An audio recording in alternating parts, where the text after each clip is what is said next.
Glória a Deus. Cumprimento a todos com a paz do Senhor. Gostaria de ler um texto aqui no segundo livro do profeta Samuel, no capítulo de número 12. Samuel, capítulo de número 12, versículo 15 a seguir. E então Natã foi para sua casa, e o Senhor feriu a criança que a mulher de Urias dera a Davi, e a criança adoeceu gravemente. E buscou Davi a Deus pela criança, e jejuou Davi, e entrou e passou a noite prostrado sobre a terra. E então os anciãos da sua casa se levantaram e foram a ele, para o levantar da terra. Porém ele não quis, não comeu pão com eles, e sucedeu que ao 7º dia morreu a criança.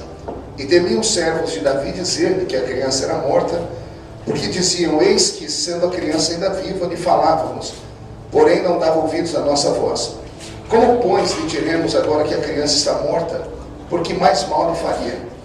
Viu, porém, Davi que seus servos falavam baixo, e entendeu Davi que a criança era morta, pelo que disse Davi a seus servos: é morta a criança? E eles disseram: sim, é morta.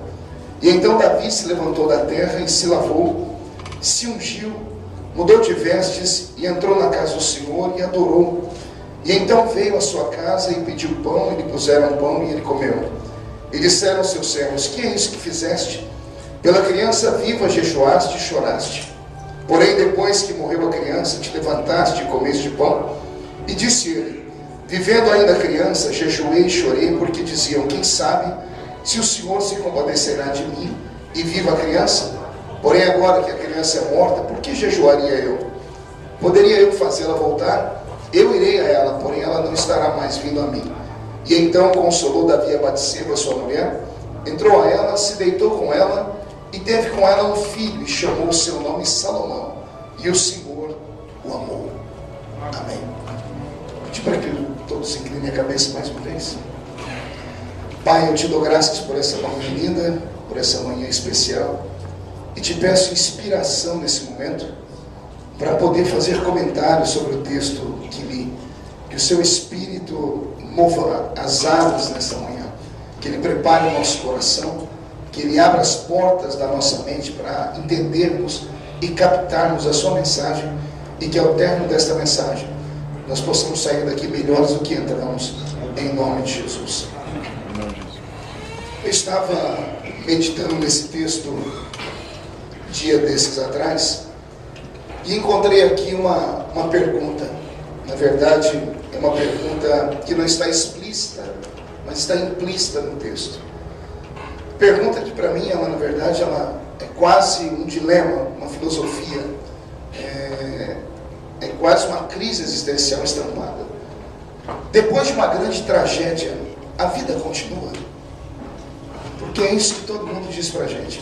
Sempre que passamos por um vento, por um vale, após o vale, tudo que os amigos mais fazem conosco é dizer: levanta, porque a vida continua.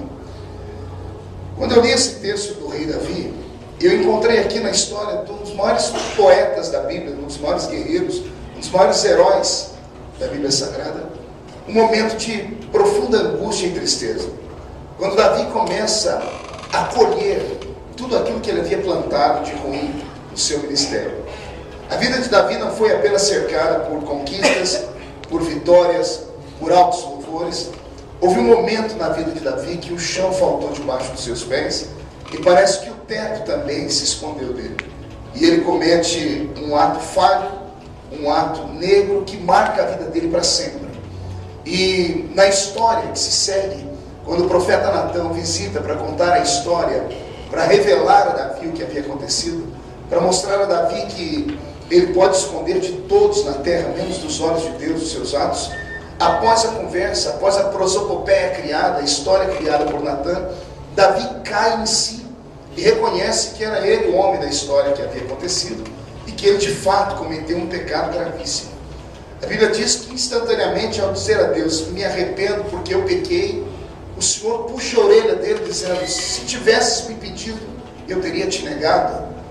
Era Deus dizendo: o meu nível de intimidade contigo é muito grande, você não precisava ter extrapolado os limites, bastava falar comigo, nós entraríamos num acordo, criaríamos uma situação, faria o que fosse melhor para você, mas o seu erro foi grave.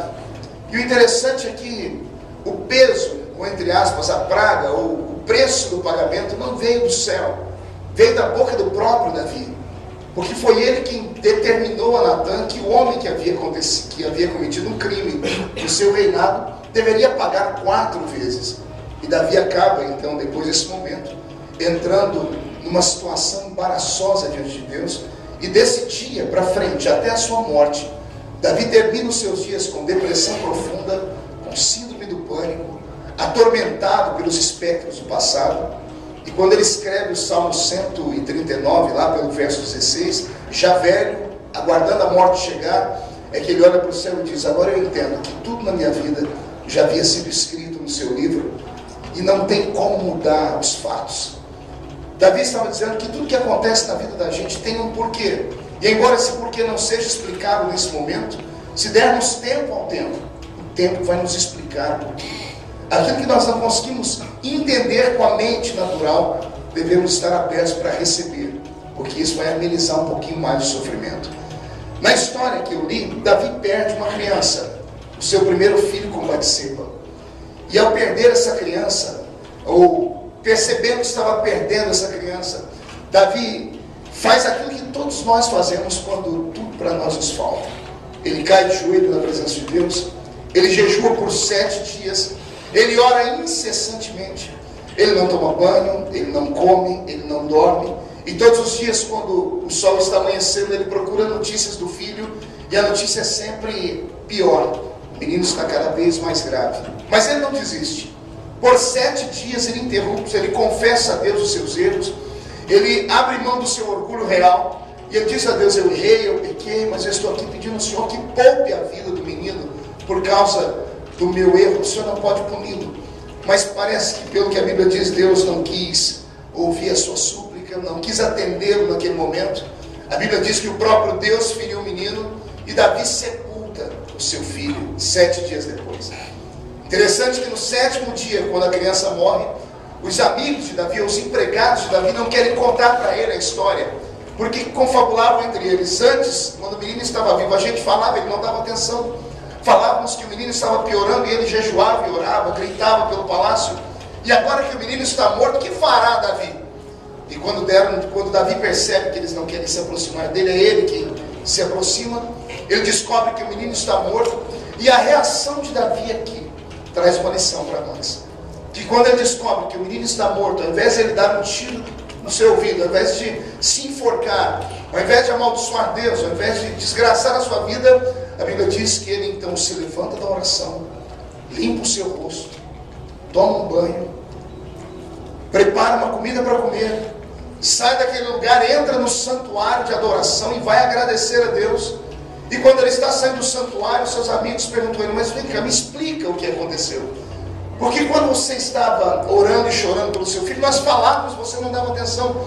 Agora que o menino morreu, ao invés de você colocar para fora suas mágoas, ao invés de você chorar, ao invés de você questionar, é nesse momento que você vem e faz tudo que você fez, toma banho, se limpa, limpa as lágrimas, vai para o santuário adorar, explica para nós o motivo. E Davi diz: não adianta lutar por aquilo que já está perdido, só dá para lutar por aquilo que ainda há opção de esperança. Enquanto o menino estava vivo, respirando, eu tinha motivos para orar, eu tinha motivos para chorar, eu tinha motivos para confessar, mas agora que o menino se foi, não há mais o que fazer. Então o que eu tenho que fazer nesse momento é olhar para cima e dizer: a vida continua, e é daqui para frente.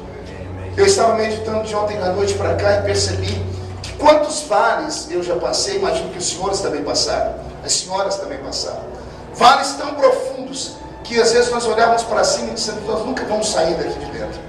Houveram dias na minha vida em que a morte parecia ser a única escapatória para que eu pudesse não viver mais aquele momento de angústia. Mas é só dando tempo ao tempo que nós descobrimos que o ser humano é o único dos seres que Deus criou nesse mundo que tem um dom. Ele tem o dom de se adaptar ao momento e conviver com o sofrimento. E pela convivência com o sofrimento, não é que nós deixamos de sofrer, mas a gente vai ficando mais amenizado. Eu moro numa cidade que tem uma fábrica que beneficia soja,